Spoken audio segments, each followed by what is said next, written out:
This is what I want to show you. He didn't die. Let me guess. Said that we done it. She did. We're all gonna see that. This is Brian Greenwell, a cold-blooded killer who for the past 2 months has had no idea that one of his victims survived his attack. Faced with this shocking realization, he's ready to try to lie and manipulate his way out of the interrogation room. But can he? I do this every time. You think if I put a guy who's paralyzed from the neck down on a ventilator with an interview like this, they're not going to sympathize with him instead of you? On May 13th, 2016, in Louisville, Kentucky, Jennifer Kane was supposed to be off to a new start. A mother of 2 who struggled with addiction, she was scheduled to begin a new job in an attempt to get her life together. Unfortunately, she didn't get the chance. When Jennifer didn't show up to her shift, a friend entered through her apartment's unlocked door to check on her. What he found was something no one should ever have to see. Jennifer was on the floor of the bedroom, rendered unrecognizable by 3 gunshot wounds to the face. Her partner, Daryl Wilson, was in a pool of red after having been shot in the head. Miraculously, he was still breathing. After he was rushed to the hospital, police went to the apartment next door to question Jennifer and Daryl's neighbors, Brian Greenwell and Jody Cecil. They hoped that the 2 would have heard something that would help out the investigation. Oddly, they were nowhere to be found. Hours later, when police tried to question them again, they discovered that the apartment had been hastily cleared out. Cleaning out your apartment the day your neighbors get murdered is a great way to make law enforcement suspicious of you. About a month after the initial attack, police had another reason to be suspicious of Brian and Jody. Daryl had finally recovered enough to be interviewed, and he told police that it was Brian who had shot him. At that point, Brian was in custody on an unrelated charge, with no idea that the person he tried to kill not only survived, but was recorded in a police interview pointing the finger at him. However, you're about to watch him find out. Hey Brian, what's happening, man? What's happening? My name's Detective Royce, Detective Hogan.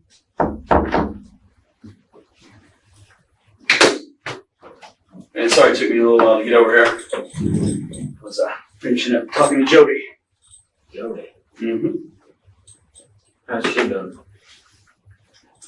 She's a little upset. About what? That's what we're here to talk about.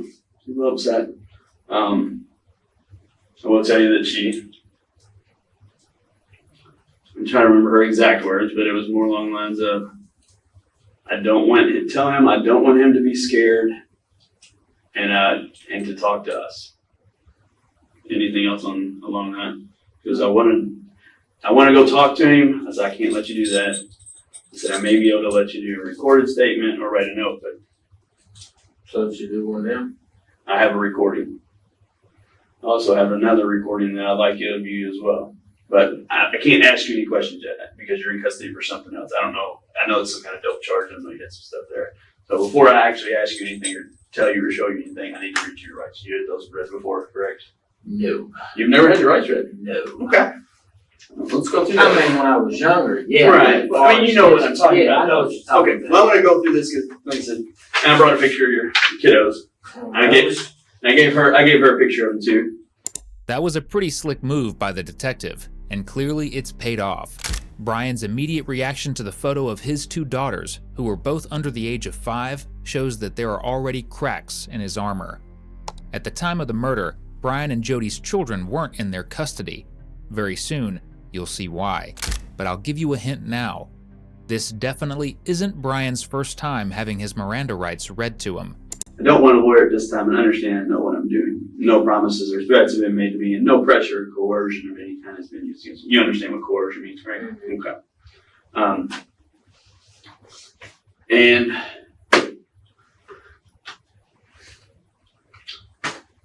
I'm guessing you might have an idea of what you don't have an idea of what you might want to talk to me about, or what I want to talk to you about. Okay. And it has to do with the apartment you guys used to live over on Shelby Street.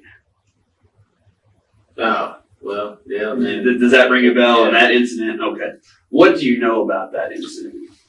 As far as I know, that was supposed to have been us. far as my understanding.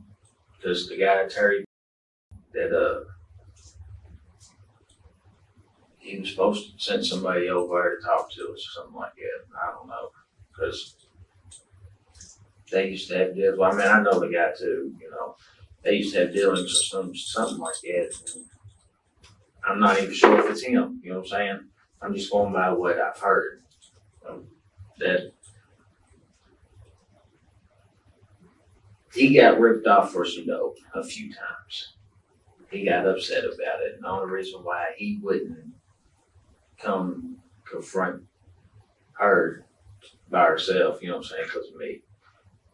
But she never ripped him off for no dope anyways. It wasn't her. You know, it was. So it was geared towards Jody, is what you're telling me. Yes. And as far as I know that somebody was supposed to send some people from Chicago, some black dudes. Said it's not about the money now, it's not about the dope, it's about the principle.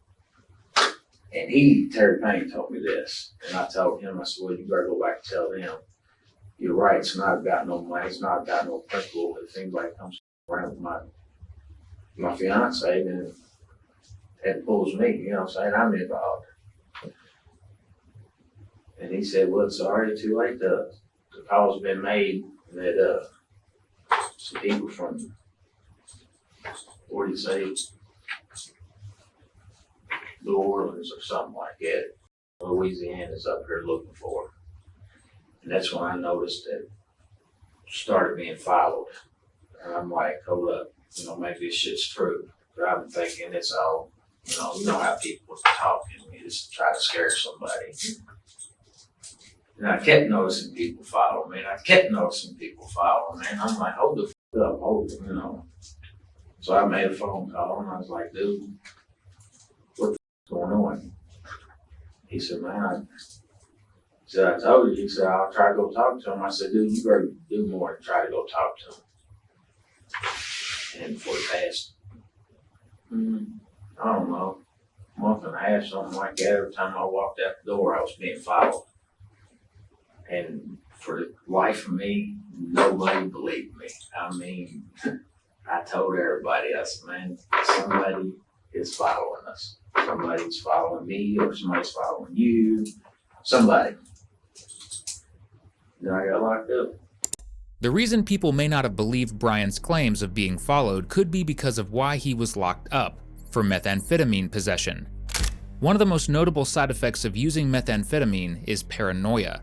It's not unusual for people who are on binges to spend several days thinking that people are out to get them. In Brian's case, however, we have to give him some credit. There were people out to get him, the police. However, when they tried to initiate a traffic stop to take him into custody, he decided to lead them on a wild chase instead. What happened with that?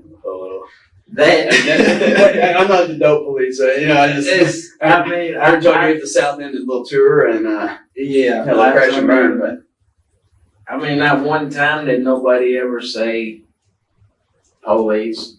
Nobody said. I mean, the whole time that I told everybody I was being followed, I mean, I'd had people run up on me and like, I'd take off. Nobody ever said cops, you know. So I don't know if it's the cops or if it's them or whoever, whatever, you know what I'm saying? I'm like, shit.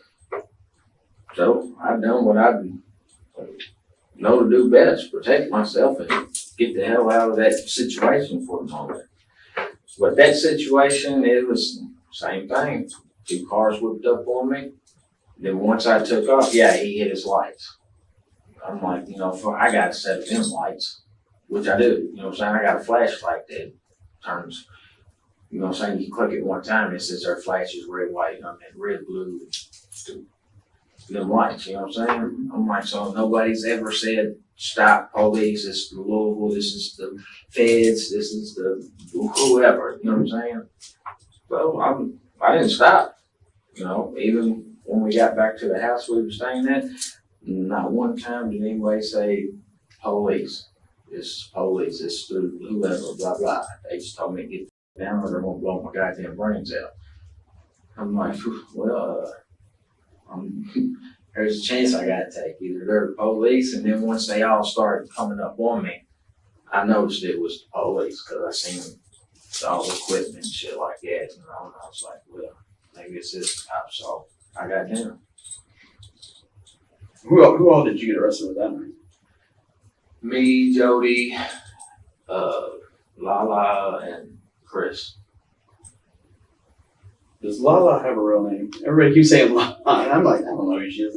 He said, I'm not the dope police, but I'm just curious for my own. It's Lord. I know it's Lord. I don't know what last name. And it really doesn't matter for me. I'm just curious because Yeah. everybody says Lala, and I'm like, okay, well, somebody named Lala was on a kids' TV show, but. This incident, which the detective is using to loosen Brian up, resulted in Brian and Jody being arrested for possession. In addition, Jody was caught for a trafficking charge.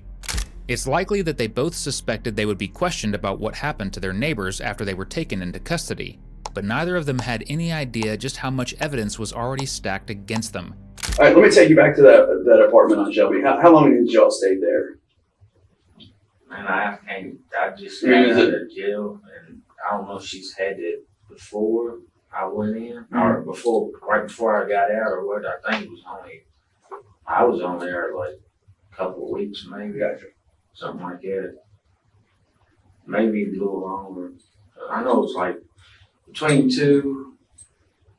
about 2 weeks, 2 or 3 weeks, something like that.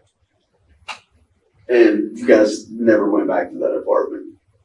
Yeah, we went back. You did? Yeah, we went back and got some of our stuff. Okay. I mean, we'd seen the landlord, nothing was ever said. We seen cops sitting there, nothing was ever said to us. I was thinking, well, this ain't got nothing to do with us, I hope. Did you know those neighbors, or y'all talking to them? You ever saw them before? Yeah, we seen them. If I showed you a picture of them, would you know who they are? I'm pretty sure I would be. Yeah, I think, yeah, it was her. Now the guy. Now this is a little bit older picture. I think he had probably just gotten out of jail. His hair may have been a lot longer. Yeah, if you put long hair on, it looks like him. And y'all didn't have any interaction with them? No, other than passing them through the hallways. What do you actually know about what happened over there? What have you heard? What do you know? I just heard that somebody got shot, got killed or something like that. And then we stayed away for a couple of days, so that's when I found out that supposedly they was there for her and us, you know what I'm saying? They was closer than us, so I was like, we made a decision, we're gonna stay away for a couple of days, because, I mean, hell. And you know there was 2 victims there? You know that? No. Both of those 2 people are shot. No, it's just, they told me it was just, the lady. Well, both of them were shot. And this is what I want to show you.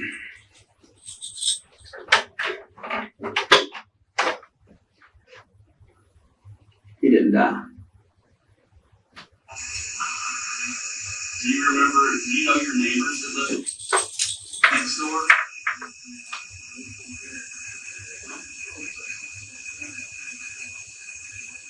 You know who they were? If I showed you pictures of your neighbors, would you know who they were? Yeah. Were your neighbors involved in any of this? Yes.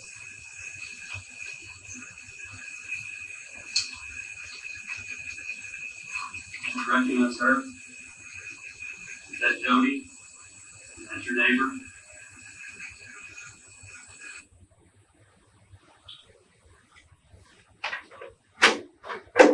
So that's just the start of it. But, Okay, well, let's finish it. I've got a couple follow-ups here.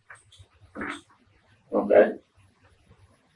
When I showed Jody this, she lost it. She lost it like, Ball and crying, broke down.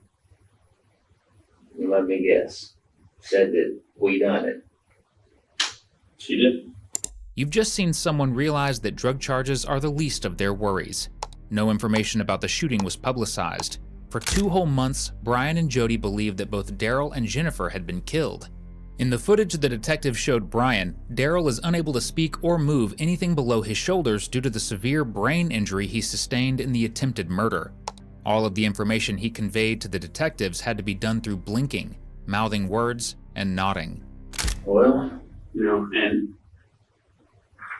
before, and I'm going to tell you the same thing I told her. I said, you all have some important things in front of you. I said, bad things happen to good people. Sometimes people get put into situations and shit doesn't go as planned. I believe that's what happened here. I don't believe there was malicious intent going in. I think shit escalated and went bad. And I told her I wanted to help her try to get to the good side of this, to not paint her into a negative light on it. And I said, I told her, I said, I will give you that same opportunity and tell you the same things. And I've told you both the exact same things. And that's how I want to present it. I don't bullshit people. I'll tell you what I got.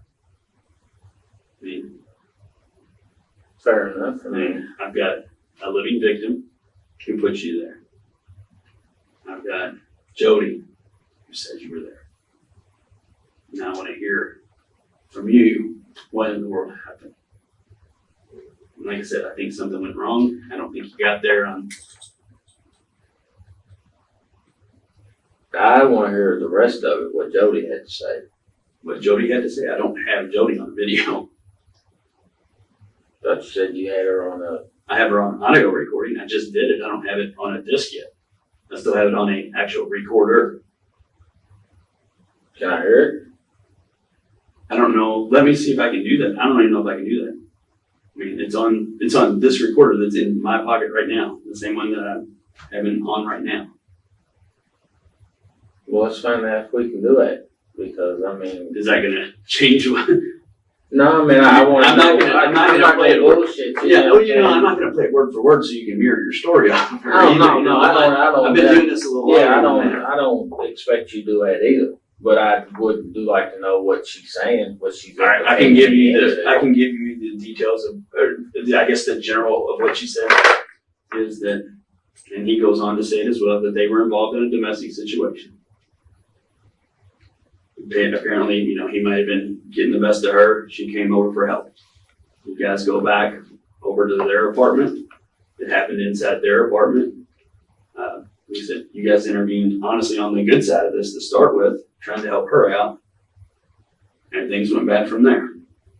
Does that sound, is that a fair statement of how things may have occurred?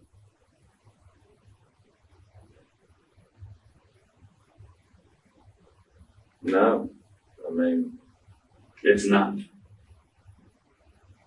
No, because I had no, I know these people. I don't know them personally. I know them from that apartment. And yes, we did go over there, but that's it. I mean, hell, if you fingerprint the place, you can find my fingerprints on a couple of things. That's where I walked in the room. Mm-hmm. I kind of picked some stuff up, it was laying everywhere, so I was like, here.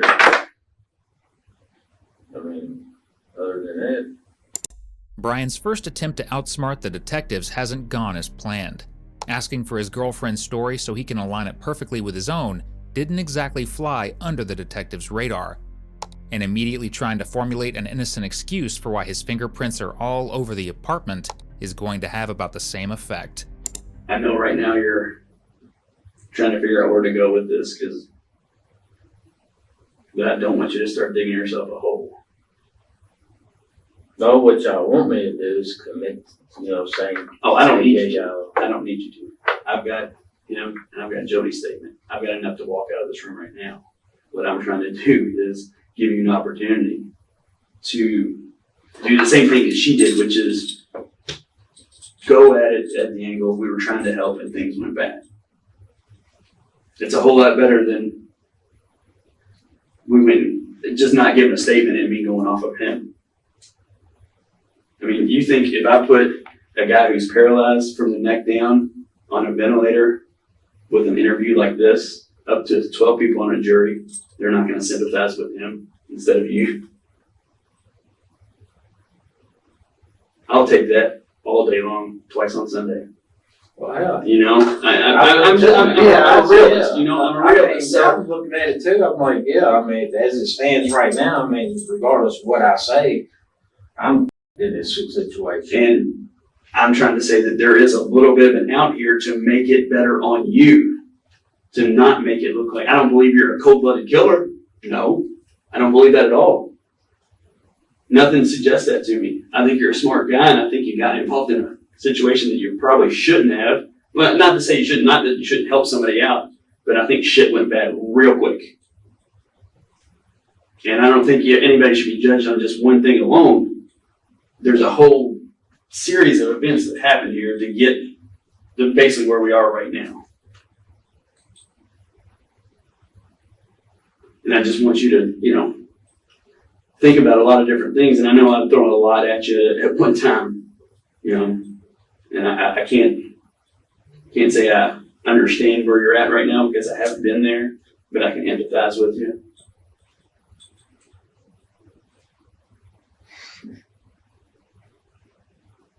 I do this every time.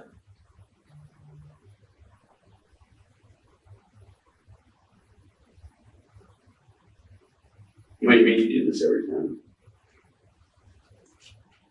I always try to protect everybody. You shut that recorder off for a minute so I can ask you a question. This, yeah. And the one in there.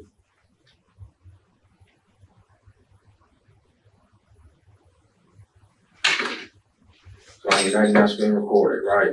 I don't know about this room because this is a corrections room, so I'd have to say, you know, I don't know. What happens if I go? I mean, because I know the story here. You know what I'm saying? I know the whole thing. What happened? What was that? I'm guessing I just got an email because this is my actual work computer. Well, look. How can I get Jody off of all this? I mean, I think she's the least culpable of anything that happened. You know, I think she was just there,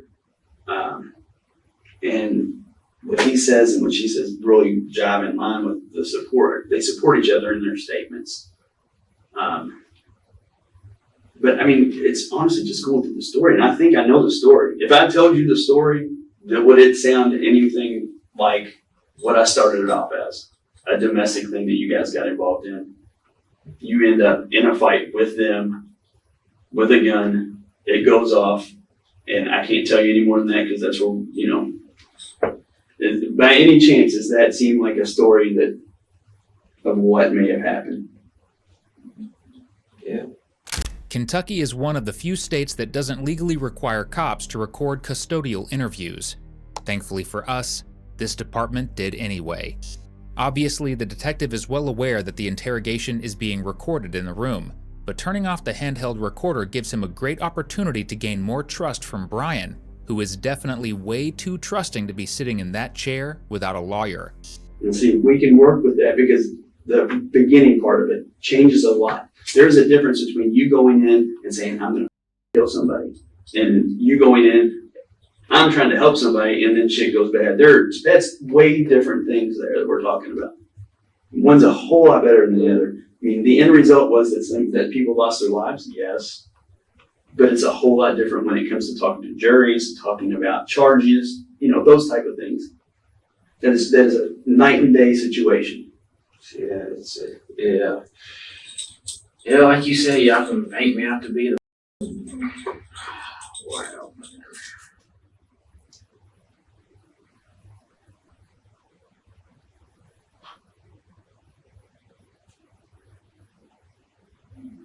I mean, as it stands right now, with just them two saying that shit, y'all got enough evidence to back me on anything. And that's what I'm not going to bullshit you. I told you that. I said I got enough right now to walk out of the room. But that's not what I want to do because I believe in giving everybody a fair shot at this. I've been doing this 18 years. You know, I don't bullshit when I talk to people. I don't play that whole mind game where I run around in circles and we talk for 6 hours. I tell you what I got. I tell you how good I'm not going to lie. If I got something that's weak, I'm going to, be like, hey, this is what I got. Here's your chances, 50-50. This is not a 50-50 chance kind of thing right here. I'll tell you that. No, it's screw me all the way around. So that's why I'm trying to give you, I want you to see how I'm trying to let you get out in front of it and tell your part of the story on it. And Anyway, I can smoke a cigarette. I think we can probably make that happen. We let her go down to the basement and smoke one. You come back and finish up the story. Cool. I think we can do that. Sit tight for a minute, babe. Let's see what we can work out for you.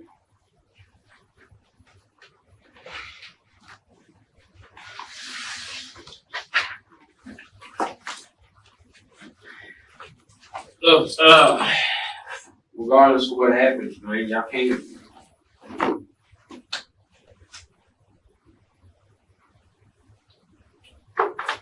No, tell me. I mean, I think I know what you're trying to get out, and that's to me, you don't want anything to happen to Jody on this. Does that sound about right? Yeah.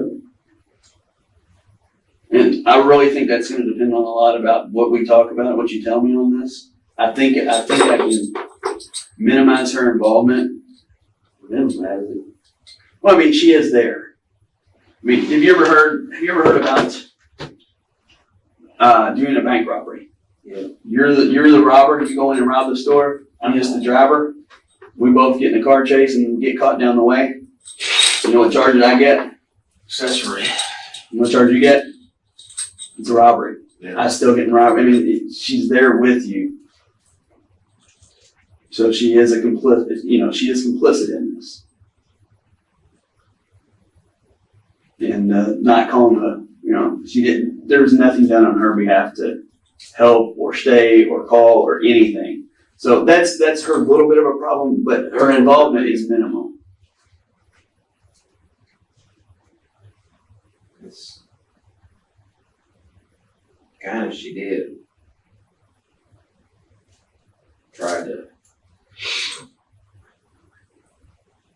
What you try to do? Try to help. After they were shot? What did she do? I mean, this helps her.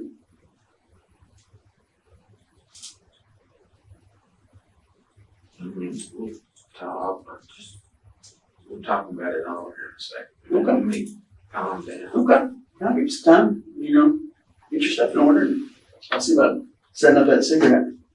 While it's true that a statement from Brian could lessen Jody's sentence, she's already dug herself a pretty deep hole with some things she disclosed during her interrogation. Like the fact that immediately after the murder, she claims that she and Brian went to a nearby casino for several hours just to be somewhere. That doesn't exactly paint a picture of someone who was trying to help, but Brian is sure going to try to. I mean, I've talked to some other people. I know it's been bothering you. Everybody has said that you've been acting different. It's really been bothering you. So it's been noticeable to other people. And take that weight off. Throw it on me. Get it off your shoulder, man.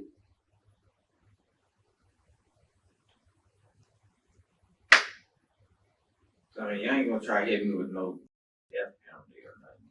No, there's no aggravating circumstances. We're gonna try to get this done as quick as possible. Yeah. Because I'm be honest with you, I can't sit in that jail. I understand. Jody didn't have nothing to do with it. And she did try to get help in her. I mean, I even tried, but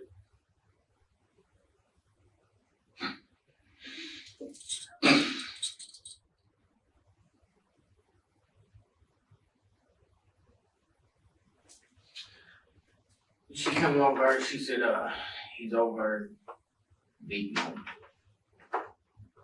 So we walked over, we didn't even walk in the apartment at first. I was like, what's going on? Jody didn't even go over at first. She was like, we can go over and see if you can just. I said, yeah, so I walked over. The dude was over breaking shit, throwing shit, cussing her.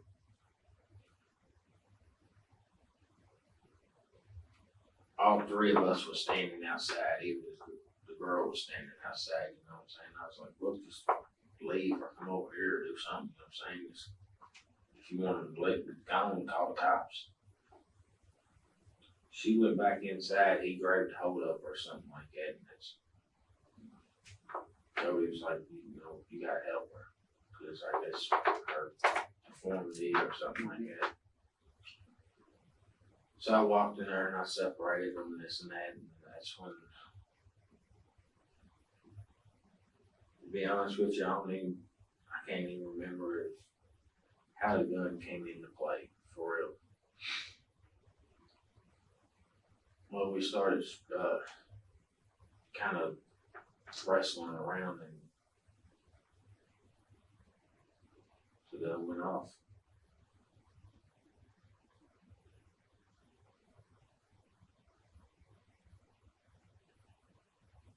And then it went off again.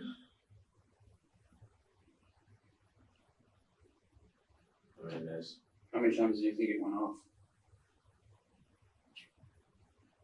honestly, man, I don't even know. I was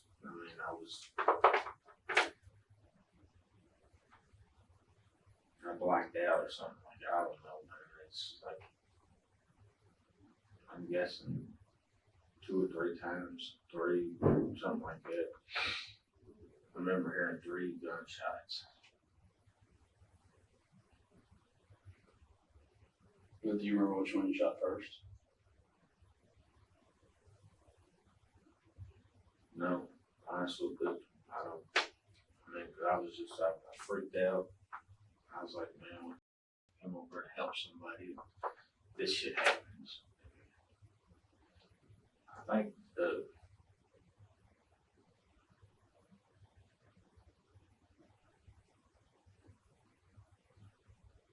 I know it went off once. I'm thinking she got hit first. I'm not for sure. And then me and him was still struggling, and it went off again. I do remember it, and that's when he fell on the bed, and I didn't know what to do. I mean, I went over. I didn't, like you said, there wasn't no intention of going over. No malice intended or nothing like that, you know. Jody and Brian's stories actually align here. They both claim that they went over to help and then got into an altercation with the fighting couple, resulting in Brian and Daryl fighting over the gun. Though Jody and Brian's stories align, the crime scene told a completely different story. Jennifer Kane was shot in the head 3 times, with all the bullets having been fired from less than 3 feet away. At least one shot was fired at her head while she was lying on the carpet by her bed. The single shot that paralyzed Daryl is believed to have been fired with the gun pressed against his head. Even more troubling, the shot was fired from above, with the assailant standing over him. Remember what time? I mean, I know this happened on Friday the 13th is when we were there, and it was later in the afternoon when we got there. But when do you think this might have happened? Was it on that Friday? Because if I'm not mistaken, she was supposed to start that new job Friday morning at noon. Does that sound right? Do you know that? Jody knew that. That's why I didn't. I don't know. Okay. I mean, and after it was all done and everything, I might have heard Jody say something that she was supposed to start a job today or something like that. I was like, I don't know what like that.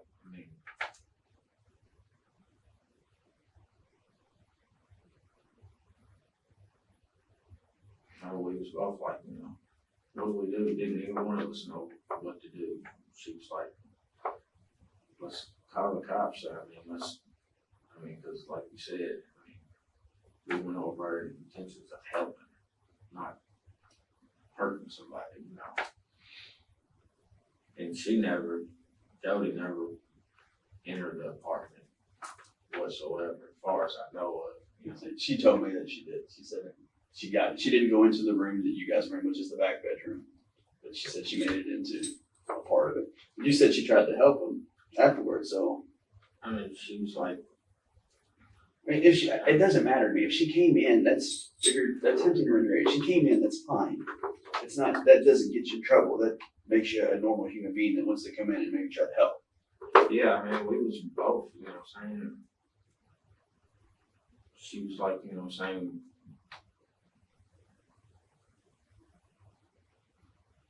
Well, actually, I was kind of like, I was standing there and I turned around and looked at her at the door and I was like, what do I do? You know, so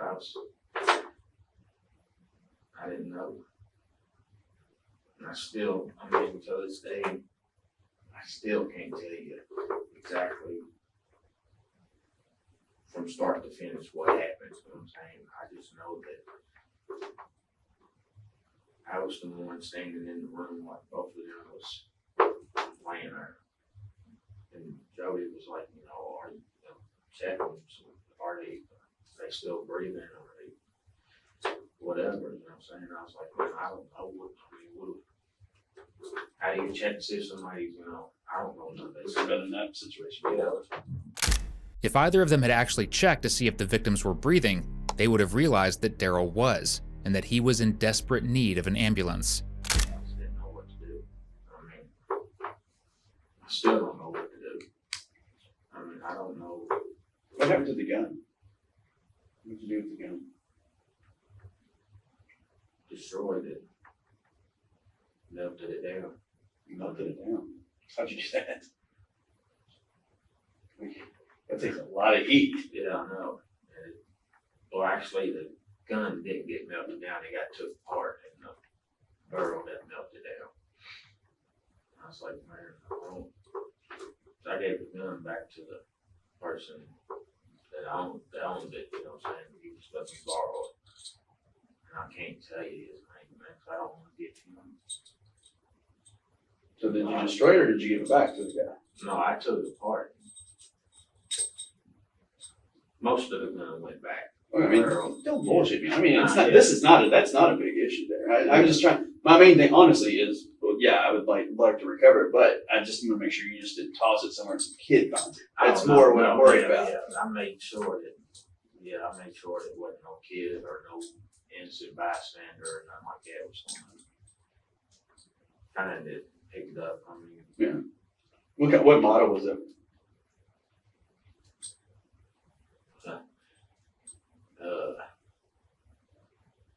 Well, I know what caliber it was. I'm just wondering what model it is. Taurus, I think, or yeah, I think it was a Taurus. I'm pretty sure it was a Taurus 40. And you know, I know it's a 40, but I'm just curious. And, I mean, honestly, I tried blocking it out, but You can't block something like that out, man. And if you try to, it's gonna eventually come back out and it's gonna eat and eat and eat. And I mean, I can tell how upset you are.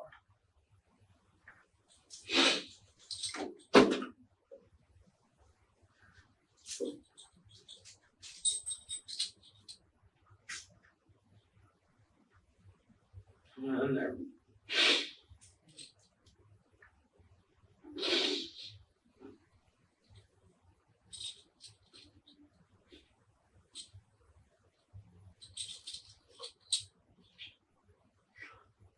Melting a steel gun down can only be done at temperatures between 2,500 and 3,000 degrees Fahrenheit, which means it's a really good thing for Brian that he abandoned that story as quickly as he did.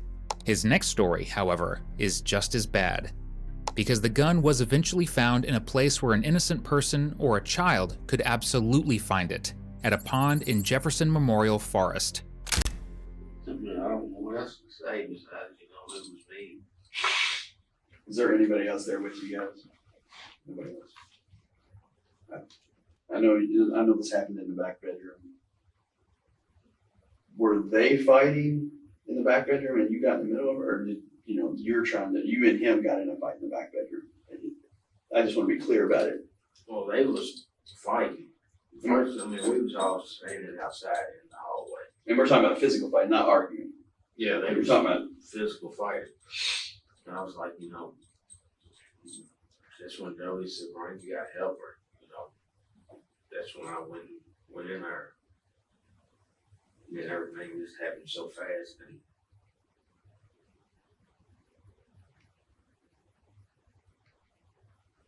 you know the rest. So. But I mean, she did try to help him. I mean, I didn't know what to do to help him. I mean, I freaked out. I still freak out.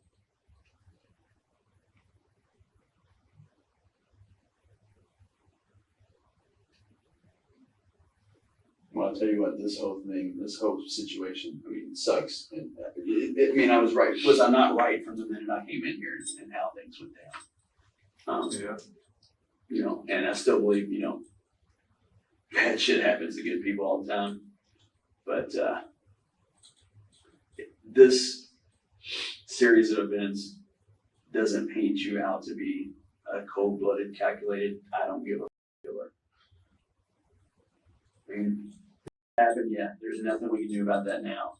But the way that we have presented it, as you coming over to help, you know, there's a big difference. I mean, correct me if I'm wrong, would you see a big difference between somebody who doesn't give a and coming over there and just shoot people, as opposed to someone who was there for a purpose, and I can confirm that purpose was there was a domestic fight going on, and you get over there and shit goes bad. Yeah. There's a big difference there.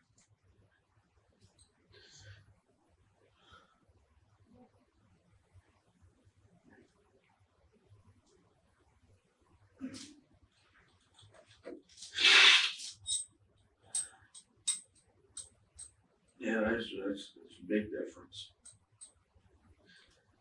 I mean, I didn't even, should have just went with my gut and just stayed out of it. But I'm not that type of person. I mean, if I see somebody need help, I'm gonna try to help. I'm always take this picture with you too. I don't know if you have any of your kids with you.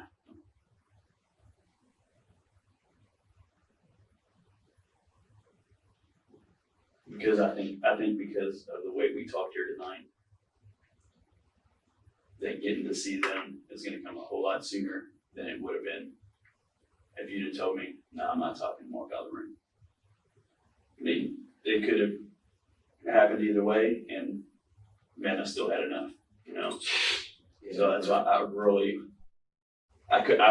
was what I was really worried about, is that you wouldn't understand how important of a chance that I was trying to give you to get out. I mean, you were in a hole. I mean, and you're still in a hole, but it's definitely not as deep as it was with your story out there. And it goes a long way with prosecutors and defense attorneys and judges and jurors.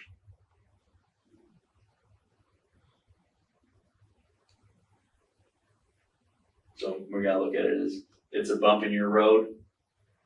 That bump was sitting back on the backside and you hadn't crossed it yet. Now we're across it. Now we're gonna figure out from here where we're gonna go. You're gonna get your life back on track. That sounds like a good plan here. That's how I wanted. And nothing but future in front of you now. You don't get me wrong, we're gonna take a little bit of it here, but it ain't all of it. And what you do with the rest of it is up to you. And I'll never see it that way.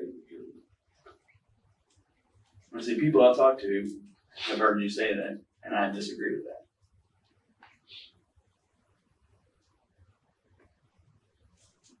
You gotta remember where we are. We're in Louisville here, Jefferson County. Tends to be a little bit more lenient, a little bit more liberal here. I hope so. Unfortunately for Brian, that wasn't the case. At trial, it took the jury just an hour and a half to find him guilty of murder, possession of a handgun by a convicted felon, attempted murder, and tampering with evidence.